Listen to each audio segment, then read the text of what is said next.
Hey guys, so I'm not sure if you've seen, but Steven Crowder made a video about an offer he received from the Daily Wire. He criticized DW for supporting big tech on January 17th. Jeremy Boring, the CEO of DW, made a response video. And then on January 18th, Steven posted another video where he played part of a conversation with Jeremy that he had recorded on the phone without Jeremy knowing. The whole thing's crazy. Given Dad is signed with DW, I thought I'd comment a bit about the contract as I run my dad's brand and help negotiate the contract that Dad signed, as well as tell you what working with DW has been like. Also, I like Steven Crowder. I think he's extremely entertaining. I've watched him comment on the election. It's funny.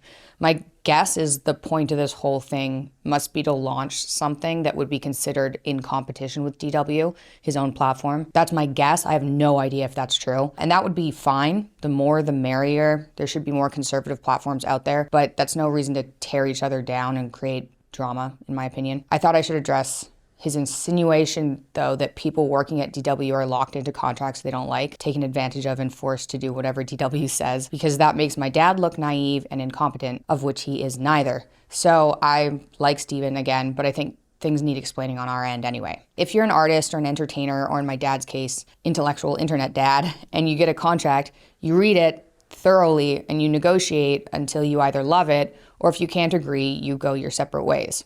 Negotiate like a shark. It's not the contract that you don't have to sign that's an issue. It's how well you can negotiate. If it locks you in for years, you better know what you're getting into. Read it, think, negotiate, use lawyers, and make a decision. There are definitely naive people who don't understand contracts and don't pay enough attention, are too young, or are advised badly, and they sign up and then say they're a musician. They end up losing 50%, maybe 70% of their income for decades. Fortunately, we are not naive, and we've negotiated business deals before. I'd also like to address the fact that Dad retweeted Steven's video to add to the drama, because Steven sent it around and Dad does that to support Steven because we like him. But when Dad found out what the video was, he deleted the tweet. DW actually asked him not to delete it because they said it would look like they had asked him to delete it. But at that point, he'd already deleted it. So that's the story of the tweet. Anyway, let me explain a bit about the deal my dad signed. When we received an offer from DW to produce Dad's podcast, etc., it was an all-encompassing offer where DW would take over production of the podcast and run and grow social media channels and monetize YouTube, and Dad would be paid a large amount of money for that in a multi-year deal. It seems pretty similar to the one Steven was offered. When you've built something yourself, and I started the social media channels between like 2014 and 2017. Oh, and Dad started YouTube like decades ago, and Twitter, whenever that started. When you've built something yourself, it's pretty intense to sign it over to someone. Are you gonna have the freedom to do what you want? Are people gonna think you're a sellout? The contract was intense. They offered a lot of money. It was basically a 360 deal, but they'd get all the revenue from monetizing the podcast and other content, and Dad would get a fee. They also wanted the podcast initially behind their paywall. Anyway, we were doing pretty fine by ourselves. We had a small team that was running the podcast. We have online products that Dad started decades ago. It's not like we hadn't managed to monetize social media in the last 3-5 years. The online products are from way before Dad got famous. We had a few upcoming podcast deals that looked really good, so things were good. Dad was feeling better. Dad's still feeling very good. Mom's healthy, and we definitely didn't need to sign the deal. We say no to offers all the time. I love saying no. It used to be hard, but I love saying no now. And I believe DW and our team went back and forth over the contract for 5 months. The last 3 months, we changed things in it every day. We had lawyers look over it, Dad's agent. My husband and I basically have that multi-page, it's like a 15-page contract memorized word for word. If DW was going to run the social media channels we grew and his podcast and YouTube channel, we were going to make sure this is something we really wanted. We wanted to make sure we could pursue what we wanted now and in the future, start new projects if we wanted, talk about whatever Dad wants, tour, write books. Like I said, he has his online products like self-authoring and Understand Myself, and we wanted to make sure we could continue to advertise those and collect that revenue ourselves. Those are separate companies. My brother has Essay, a writing tool, so we wanted to make sure it's like partly owned by Dad. We wanted to make sure he could work on that and advertise and talk about that. And we wanted to make sure we could build Peterson Academy because an online university is something Dad has wanted to work on for years. We'd already started that project. So it was a complicated negotiation.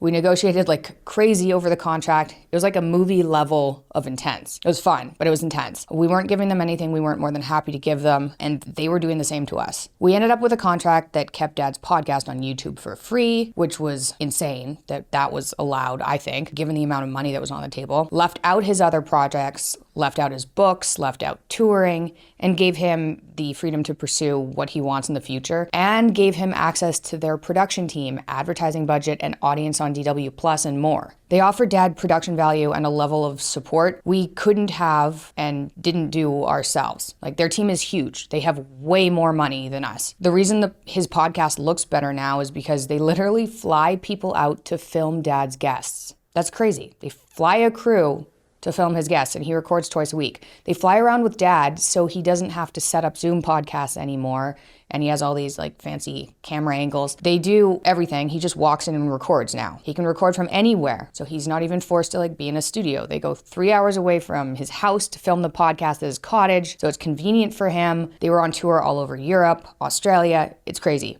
He wanted to film some documentaries, and they have a team ready to go to make whatever documentaries he wants. So now he has one on the Bible Museum. He's recorded 2 more. They took over filming for his tour. So before DW, we were filming his shows on tour to have the footage, but it was in a pretty simple way. You can set it up with the venue. You can get pretty nice footage depending on the venue, but you can't get the type of footage DW is getting with the budget they have and the budget we had for filming. So now all of my dad's lectures are filmed professionally, like kind of like Netflix style, which makes everyone in my family happy because he's not going to be around forever.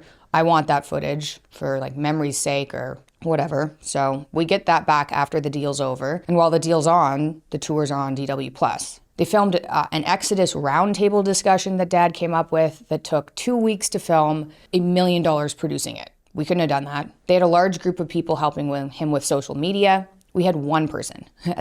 At the moment, I'm virtually certain they're not recouping what they're paying Dad to be on their platform and spending on production. He's also still free on YouTube. There's just extra content, basically, that's behind their paywall that we wouldn't have been making anyway. So that's kind of just extra. And a lot of it is given to us after the contract ends. At least for us, this was an absurdly good deal. Gave us all the freedom we wanted and support of a massive team. Otherwise, we would have just kept doing what we were doing, which was working well. But this deal has helped him it's helped me take some work off my plate. And it's exposed him to more people. Their budget for advertising is in the millions. They're spending as much as they're paying my dad just to produce his content. The team's quite enjoyable to work with. And if we want to remove things off of social media or talk about whatever, we can do whatever. They basically just helped us boost production, gave us an opportunity to pursue projects with a Hollywood level team, and paid us a ton of money. And I believe that. That's actually what happened. The original contract didn't start that way, but that's normal for a contract, for a business contract. That's why it's called a business negotiation. Even if you're trying to buy a house, you're like, what's the house worth? Okay, offer less, right? That's just how you negotiate business. It's a lot of money that they were offering, so everyone on both sides was careful about what the deal was. Anyway, I think conservatives should be working together to fight common enemies. The woke crowd that's taking over the world, destroying Canada, trying to stop us from eating meat, confusing our kids, fighting capitalism, freaking people out about the climate, keeping people scared and indoors, burning down areas and cities, destroying California and other liberal cities, limiting freedom of speech, forcing vaccines on people. That needs to be fought tooth and nail, and fighting amongst each other is not a good way to go about that. We have bigger problems out there. So our experience with DW is that they're definitely sharks. They know business, they know social media, production, products, content, and they know how to negotiate. Luckily, so do we, which is why it's been a great partnership so far. And obviously, I am not one of the DW crew, so this is all coming from someone who's like attached to it, but pretty outside of it. It's not like Jeremy's calling me up being like, Mikhaila, you're not part of it. You do it. You look good. That wasn't happening. I'm still waiting for my $1 million deal, millions of dollars deal, but nothing yet. So I hope that clarifies things for people. We'll see what happens.